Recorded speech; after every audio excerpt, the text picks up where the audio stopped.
Welcome to this explainer. Today we're diving into the real Dracula, the actual man behind the myth. We're going to go ahead and peel back all those Gothic castles and the creeping fog to look at the flesh and blood historical figure. And honestly, it is a wild story.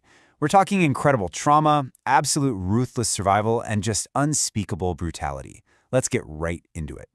Look, before the cape, before the coffin, and long before the fangs, there was a real, living, breathing man. His name was Vlad. He was the Prince of Wallachia, and he was actually known as the son of a dragon. We really have to ground ourselves in that stark reality here. The man we're talking about today wasn't some mythical beast, right? He was a human being. And what makes his history so incredibly compelling and terrifying is that he deliberately and systematically chose to turn extreme cruelty into a weapon.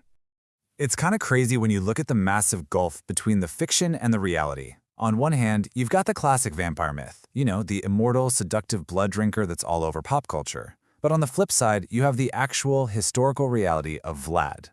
The legend completely misses the terrifying, systematic nature of who this guy actually was.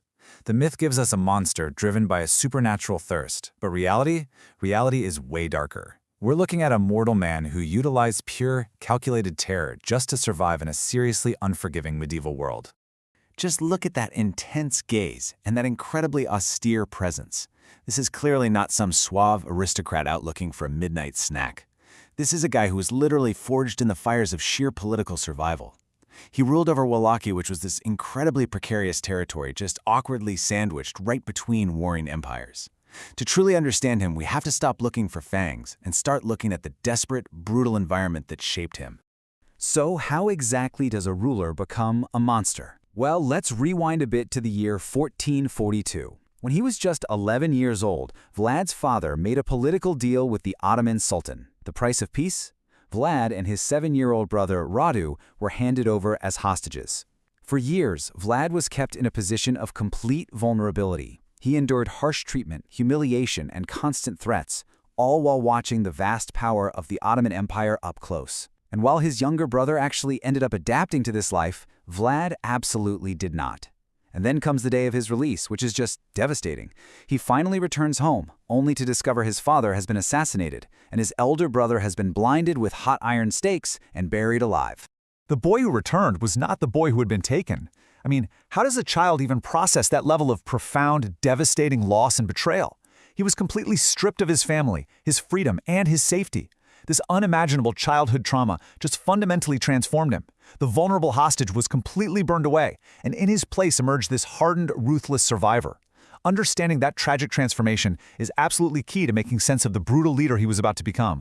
20,000. Just let that number sink in for a second. That is the horrifying number of bodies that Ottoman forces found impaled on wooden stakes when they invaded Wallachia in 1462. Vlad had literally created an entire forest of human remains as a warning. It's a number that's almost difficult to even wrap your head around. He wasn't content just defeating his enemies. He made these public, gruesome spectacles of them by the tens of thousands. Which leads us to the actual strategic purpose behind all this madness. This was the ultimate psychological warfare. When Ottoman Sultan Mehmed II marched his army into that forest of 20,000 impaled bodies, he did something kind of astonishing. He retreated. Think about this for a second. This is Mehmed II, the conqueror of Constantinople. He didn't turn his massive army around because of military weakness or because Vlad somehow had more troops. He retreated because the psychological impact of what Vlad had built was just too overwhelming. Vlad's cruelty wasn't random, unhinged madness. It was a highly calculated deployment of terror. And in that specific moment, it actually worked. So you're probably wondering, where did the name we all know so well actually come from? Let's take a quick look at the origins here. Vlad's surname comes from his father, Vlad Dracula. In Romanian, Dracula translates to both dragon and devil. When the author Bram Stoker was doing research for his famous novel back in 1890, he stumbled across this name in a history book and basically just borrowed it for his fictional vampire count. It's totally fascinating because the historical Vlad almost certainly never even set foot in Transylvania, which is where Stoker's book takes place. But that heavy, ominous darkness attached to the name Dracula, literally meaning devil, was already centuries old by the time Stoker got his hands on it. It's really interesting how a legacy gets spun depending on who's actually telling the story. On one side, you've got these German pamphlets, which were some of the earliest printed texts in Europe, and they became massive bestsellers by publishing these wild, exaggerated tales of his atrocities and, yes, blood drinking. It was essentially 15th century clickbait. But if you look at the Romanian perspective, in his homeland, Vlad III is largely viewed as a national patriot and a hero. To them, he was a fierce leader who defended a small Christian principality against the most powerful empire of his age. But let's clear the air on one major thing right now. There is absolutely no credible contemporary source confirming he drank blood. Zero. None. All those blood-drinking vampire tropes, they were just part of a highly successful early printing press smear campaign. It was pure propaganda.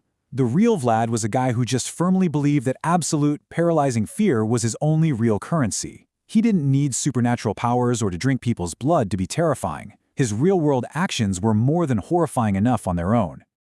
Of course, even the most ruthless rulers eventually meet their end, and Vlad's demise was incredibly violent, yet honestly strangely fitting. His third and final stint in power in 1476 was super brief, lasting less than 2 months. He was eventually killed, most likely in a battle near Bucharest. But what happens next is just this piece of dark historical irony. His head was severed, sent straight to Constantinople, and publicly displayed on a spike. So, yeah, even in death, the infamous impaler ended up impaled. Which brings us to this lingering, honestly kind of creepy historical question. We know what happened to his head, but what about the rest of him? Where is the real Dracula actually buried? For centuries, there was this very specific location that people believed was his final resting place, a tomb at the Snagov Monastery, out on an island in a lake near Bucharest. But here's the haunting reality of it all. Nobody knows. Seriously, nobody.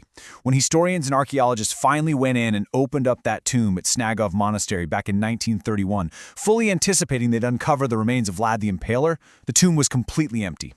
To this very day, the true final resting place of the man behind the myth remains a complete mystery, which, you have to admit, just adds one more layer of eerie legend to his whole historical footprint.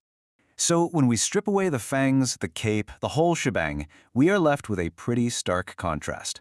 On one side, you have the elegant, immortal Stoker myth, and on the other, the unflinching historical reality of a deeply traumatized kid who grew up to exercise just extraordinary brutality, largely because he lived in a world that heavily rewarded brutality. The real man wasn't some elegant immortal. He was a desperate ruler who leveraged the absolute darkest depths of human psychology to maintain his grip on power. Like historians often say, the myth replaced the man. The fangs replaced the stakes. We love to tell stories about monsters, vampires, and creatures of the night because, at the end of the day, it's a safe kind of fear. But I'd argue that the unvarnished history of Vlad the Impaler, what he actually did, the thousands of lives he extinguished, and the severe childhood trauma that forged him is way more terrifying. Because it wasn't a monster who did those things. It was a human being. Thank you so much for joining me on this explainer to uncover the real history behind the myth, and I really hope this leaves you questioning just how many other legends are hiding an even darker truth.